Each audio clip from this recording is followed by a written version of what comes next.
அமைதியான ராமேஸ்வரம் நகரத்தில் ஒரு சிறுவன் அப்துல் கலாம் எழுந்ததும் தனது குடும்பத்தை ஆதரிக்க அன்றாடம் செய்தித்தாள்கள் விநியோகித்து வந்தார்.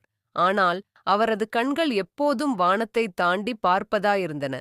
நட்சத்திரங்களில் அந்நியமாக மயங்கிய அவர் எப்போதும் யோசிப்பார், இந்த சிறிய புள்ளிகள் இவ்வளவு தூரத்தில் எப்படி பிரகாசிக்கின்றன? ஏழ்மை இருந்தபோதிலும் கலாம் கனவுகளைக் காண நிறுத்தவில்லை. வீட்டில் மின் தடைகள் ஏற்பட்டால் தெருவிளக்கின் கீழ் படித்தார். பள்ளிக்குச் செல்ல பல கிலோமீட்டர்கள் நடந்து சென்றார். அறிவுக்கான ஆசை அவரது உள்ளத்தில் ஒரு தீப்பொறியை தோற்றுவித்தது. ஆசிரியர்கள் அவரது ஆர்வத்தை உணர்ந்தனர் மற்றும் ஊக்குவித்தனர்.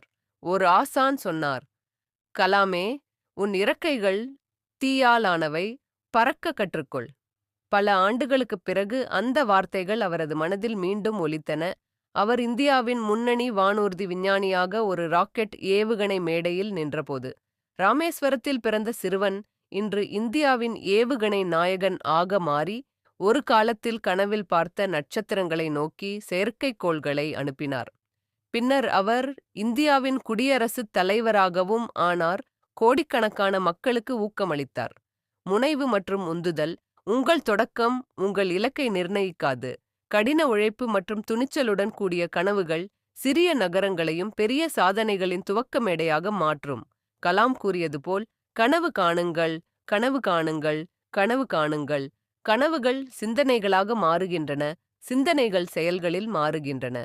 ஒரு எளிய செய்தித்தாள் விநியோகிப்பவராகத் தொடங்கி இந்தியாவின் விண்வெளித் திட்டத்தின் இதயமாக மாறிய அவரது பயணம் வானம் எல்லை அல்ல, அது வெறும் ஒரு துவக்கம் மட்டுமே என்பதை நிரூபிக்கிறது.